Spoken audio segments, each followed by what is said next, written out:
दोस्तों, इस वीडियो में हम इलेक्ट्रिक मोटर के बारे में समझेंगे कि ये आखिर काम कैसे करता है और हम मैग्नेट के बारे में भी जानेंगे। तो आइए पहले हम मैग्नेट को ही समझते हैं। मैग्नेट 3 प्रकार के होते हैं। पहला परमानेंट मैग्नेट, दूसरा टेम्परेरी मैग्नेट और तीसरा इलेक्ट्रोमैग्नेट होता है। तो यहाँ हम लोगों को 2 ही मैग्नेट को यूज में लेना है, इसलिए हम 2 ही मैग्नेट को समझते हैं, परमानेंट मैग्नेट और इलेक्ट्रोमैग्नेट, और तीसरा टेम्परेरी मैग्नेट को हटाते हैं। तो ये रहा परमानेंट मैग्नेट, जो किसी भी मेटल को अपनी ओर आकर्षित करता है और अपने में चिपका लेता है। इसमें 2 पोल होते हैं, एक साइड नॉर्थ पोल और दूसरे साइड साउथ पोल। अगर 2 मैग्नेट को साथ रखकर दोनों को एक दूसरे के पास लाते हैं तो एक का नॉर्थ पोल और दूसरे का नॉर्थ पोल एक दूसरे को रिपेल यानी ढकेलते हैं, और दोनों मैग्नेट के एक का नॉर्थ पोल और एक का साउथ पोल एक दूसरे को अट्रैक्ट करते हैं। ये परमानेंट मैग्नेट एक ही शेप का नहीं होता है, बल्कि ये कई शेप में हो सकते हैं, जैसे चपटा, लंबा या राउंड भी हो सकता है। अब एक परमानेंट मैग्नेट में सेंटर में होल कर इसे इस प्रकार लगा देते हैं कि ये इसमें फ्रीली घूम सके। अब एक और मैग्नेट को इसके पास ले जाते हैं तो रॉड में लगा मैग्नेट घूमना शुरू कर देता है, जब तक कि दोनों मैग्नेट के विपरीत पोल आमने सामने नहीं आ जाते हैं। फिर वापस साइड वाले मैग्नेट को उलट देते हैं तो इन दोनों मैग्नेट का सेम पोल आमने सामने आ जाएंगे और वापस एक दूसरे को रिपेल करेंगे और विपरीत पोल एक दूसरे को अट्रैक्ट करेंगे। अगर हम साइड वाले मैग्नेट को उलटते रहेंगे तो ये रॉड में लगा मैग्नेट घूमता रहेगा। तो आप यहाँ तक बातों को याद रखिएगा, क्योंकि वापस यहीं आएंगे हम। अब एक ऐसा मैग्नेट लाना है जिसका साउथ और नॉर्थ पोल बिना मैग्नेट को घुमाए बदला जा सके। तो आइए बनाते हैं ऐसा ही मैग्नेट। इसके लिए एक लोहे का बोल्ट लेते हैं और इस पर तार लपेट कर एक कॉइल बनाते हैं और इसमें बैटरी द्वारा सप्लाई देते हैं। जैसे ही सप्लाई देते हैं, कॉइल में एक मैग्नेटिक फील्ड जनरेट होता है। ये एक इलेक्ट्रोमैग्नेट बन गया। ये ऐसा मैग्नेट है, इसे जब चाहे आप ऑन कर सकते हैं और जब चाहे आप ऑफ कर सकते हैं। बस इसके पावर को काटना और जोड़ना है।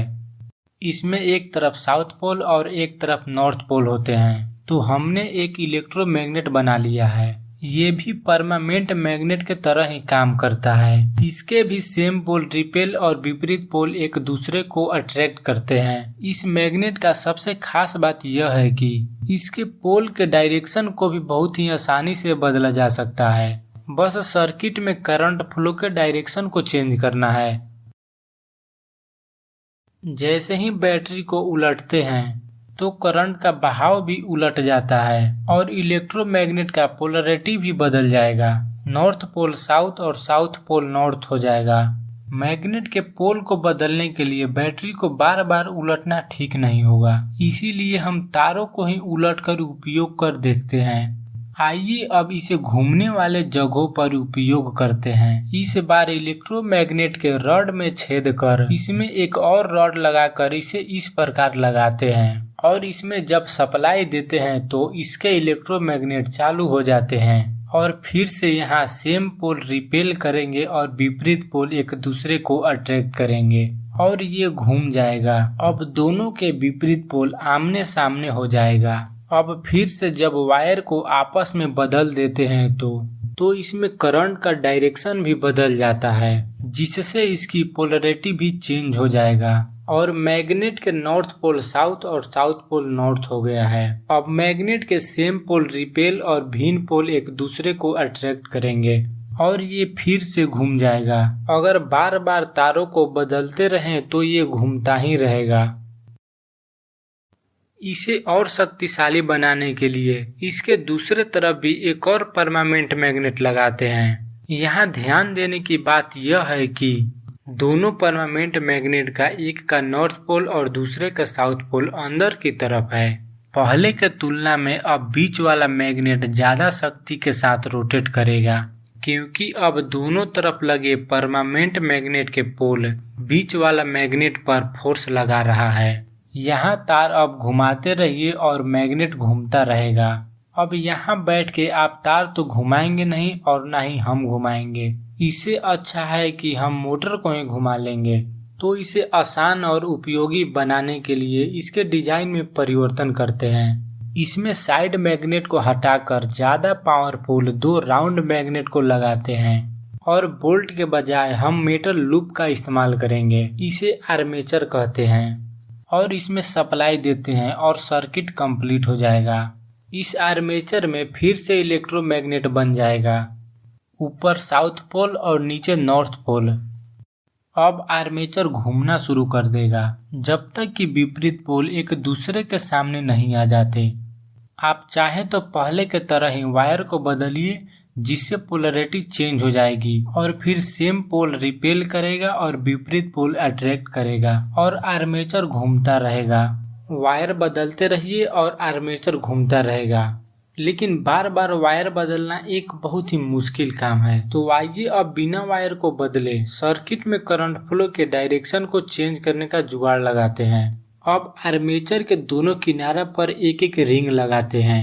इसे कम्यूटेटर कहा जाता है। ये आर्मेचर के साथ जुड़े होते हैं। ये आर्मेचर के साथ घूमता रहता है।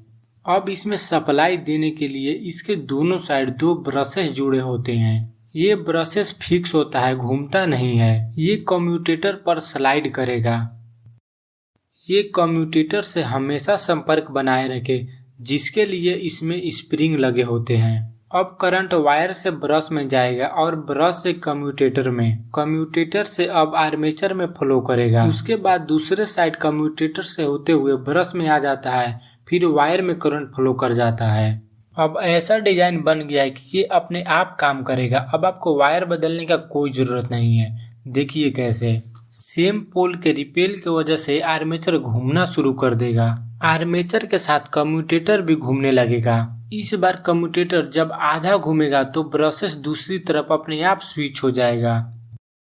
ये क्रिया दोनों तरफ ब्रशेस में होगा। ब्रशेस को स्विच करने से पहले आर्मेचर में फ्लो इस तरफ से हो रहा था और जैसे ही आर्मेचर घूमता है तो ब्रशेस दूसरी तरफ कम्यूटेटर पर स्विच हो जाता है। तो अब करंट इस तरफ से फ्लो होने लगता है। अब जब करंट का डायरेक्शन बदल जाएगा तो इलेक्ट्रोमैग्नेट का पोलैरिटी भी चेंज हो जाएगा। करंट का डायरेक्शन चेंज होगा, पोलैरिटी चेंज होगा और आर्मेचर घूमेगा और यही क्रिया बार बार होते रहता है। यहाँ कम्यूटेटर वही क्रिया कर रहा है जो हम बार बार वायर को बदल कर रहे थे। यहाँ कम्यूटेटर अपने आप करंट का डायरेक्शन स्विच कर रहा है, लेकिन इसमें एक दिक्कत हो सकता है। जब ब्रशेस कम्यूटेटर के टुकड़े के बीच होगा तो मोटर रुक भी सकता है। इस स्थिति से बचने के लिए कम्यूटेटर को और 2 भाग में बांटकर एक और मेटल लूप जोड़ लेते हैं। शुरुआत में ब्रशेस इन 2 कम्यूटेटर के साथ जुड़े होते हैं, तो इस इलेक्ट्रोमैग्नेट को ऑन कर देता है और मोटर घूमने लगता है। और जब कम्यूटेटर का पोजीशन घूमकर यहाँ आती है तो ब्रशेस दूसरी कम्यूटेटर पर स्विच हो जाता है, जिससे पिछला वाला लूप ऑफ हो जाता है और अगला वाला ऑन हो जाता है और अब इसका इलेक्ट्रोमैग्नेट घूमता है।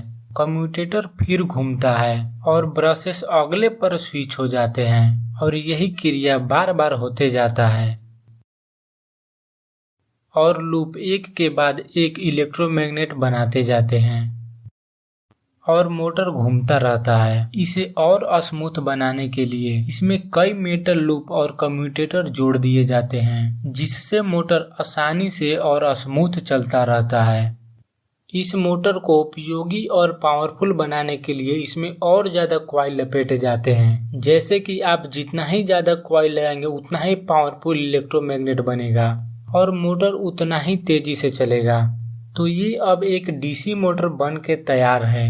इसकी और पावर बढ़ाने के लिए इसमें ज्यादा इलेक्ट्रिसिटी भी दे सकते हैं। तो आइए अब इसके सारे पार्ट्स को जान लेते हैं। जो पार्ट नहीं घूम रहा है उसे स्टेटर कहते हैं और ये जो बीच में घूम रहा है इसे रोटर भी कहते हैं। इसके बीच से एक शाफ्ट लगा होता है। ये सारे एक केस में बंद होते हैं। तो आपने इस वीडियो में समझा एक डीसी मोटर कैसे काम करता है। अगर आप घर में प्रयोग होने वाले डीसी मोटर को खोल कर देखेंगे तो ये ऐसा ही दिखेगा। तो आपको वीडियो देखने के लिए धन्यवाद। फिर मिलते हैं एक और नए टॉपिक के साथ।